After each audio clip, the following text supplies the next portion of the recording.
Bom dia, querido. Bom dia, minha amada irmã.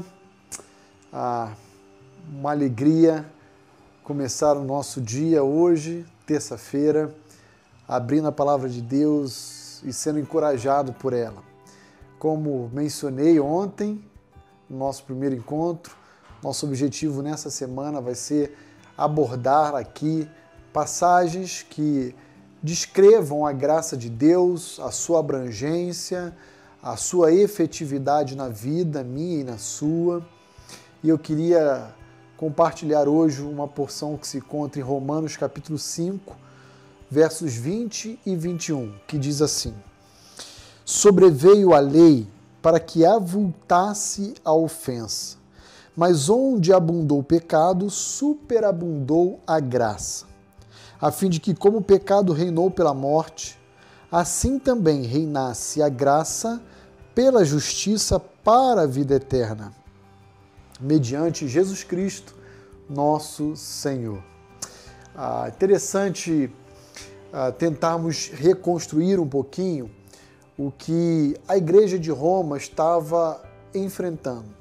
Havia uma ideia iminente no coração e no discurso de muitos cristãos daquela comunidade de que o fato da lei estar registrada e evidenciar o pecado que cometemos, seria mais interessante, então, cometermos indefinidamente para que a graça que encobre uma multidão de pecados pudesse superabundar.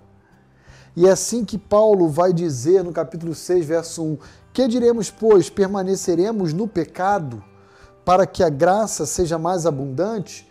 Versículo 2, de modo nenhum.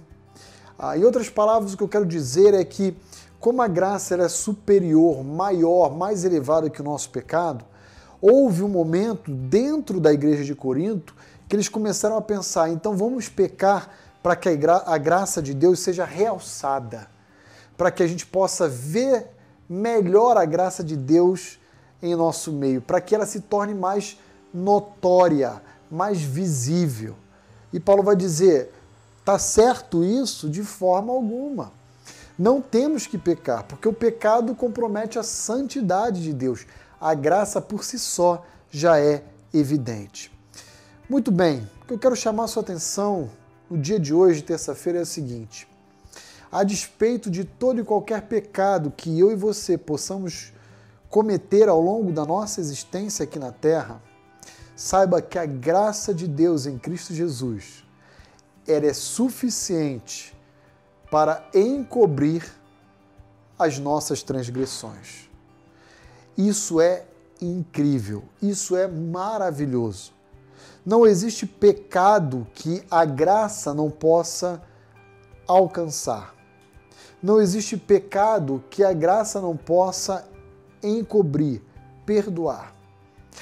Contudo, jamais podemos incorrer no risco de dizer então que podemos pecar à revelia, porque a graça de Deus ela não é uma graça barata, não é uma graça desprezível, ela deve ser reconhecida e honrada. Então, querido amigo, irmão, minha palavra para você no dia de hoje, terça-feira, é: não importa se você mentiu, roubou, matou, adulterou, teve inveja, mau pensamento, não importa o pecado que eu e você possamos ter cometido. O fato é que a graça de Deus é maior e suficiente para encobrir uma multidão de erros. Confie nesse Deus gracioso e apegue-se a Ele. Que Deus abençoe o seu dia.